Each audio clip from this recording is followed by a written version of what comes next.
सुप्रभात बच्चों, कैसे हैं आप सब। आशा करती हूँ कि आप सभी अच्छे होंगे। बच्चों, आज हम लोग छाया मत छूना कविता पढ़ेंगे, जिसके कवि गिरिजा कुमार माथुर हैं। आइए सबसे पहले हम लोग गिरिजा कुमार माथुर का परिचय पढ़ेंगे। जीवन परिचय।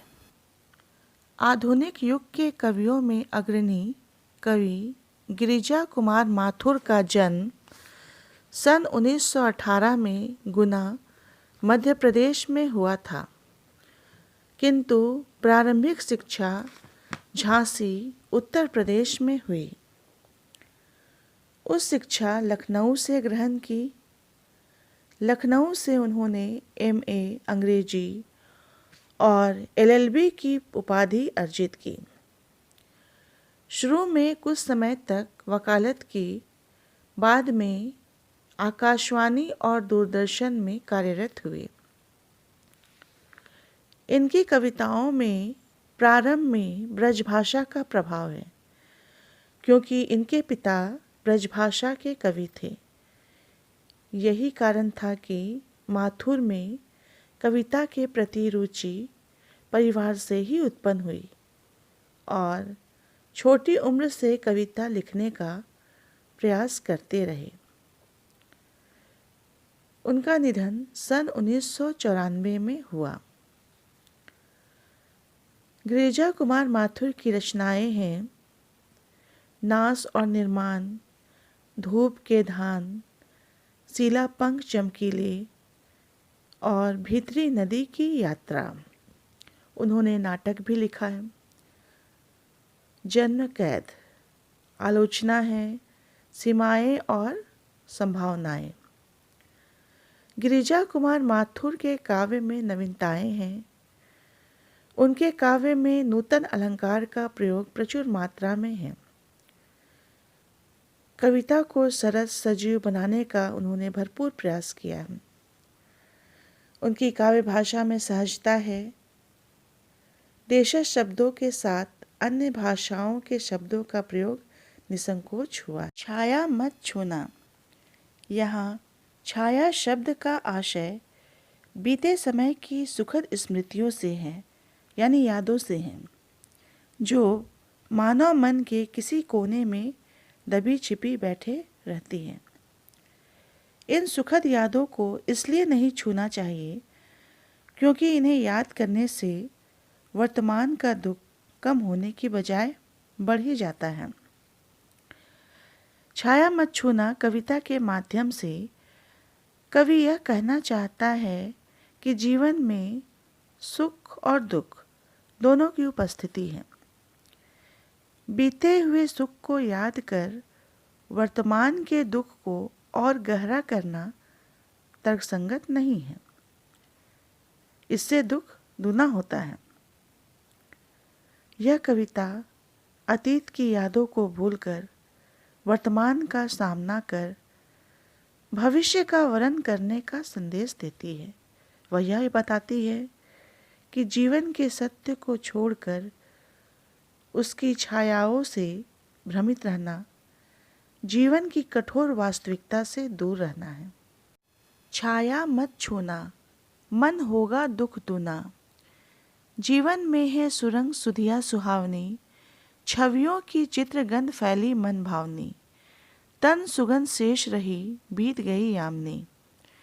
यहाँ छाया का अर्थ होता है भ्रम या दुविधा।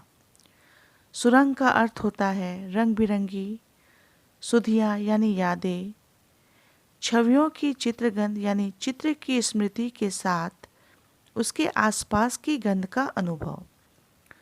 मन भावने का अर्थ होता है मन को अच्छी लगने वाली, और यामिनी का अर्थ होता है तारों भरी चांदनी रात।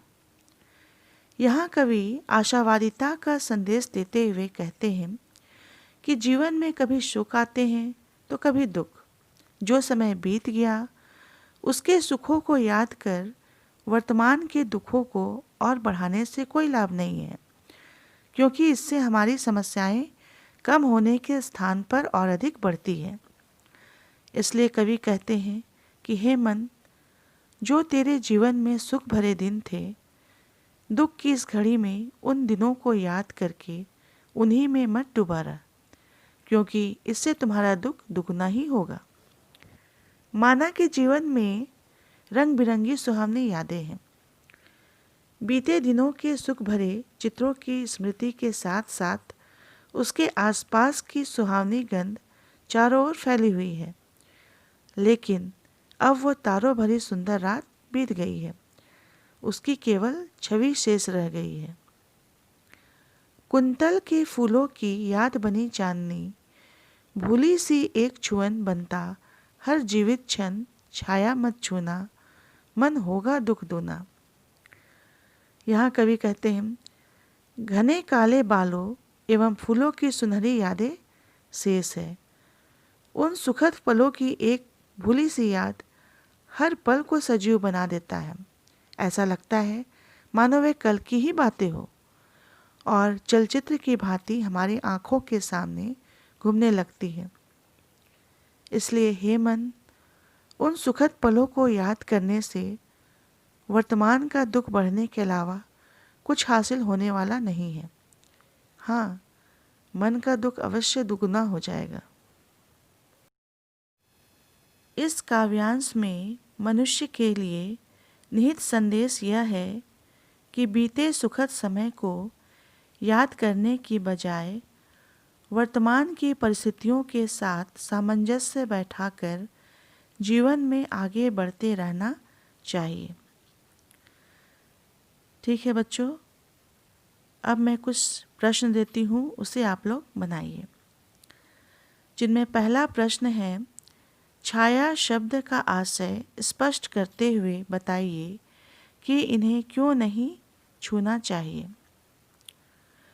दूसरा प्रश्न है, काव्यांश में मनुष्य के लिए क्या संदेश निहित है। ठीक है बच्चों, आज के लिए इतना ही। फिर हम लोग अगले वीडियो में मिलते हैं दूसरे भाग के साथ। धन्यवाद।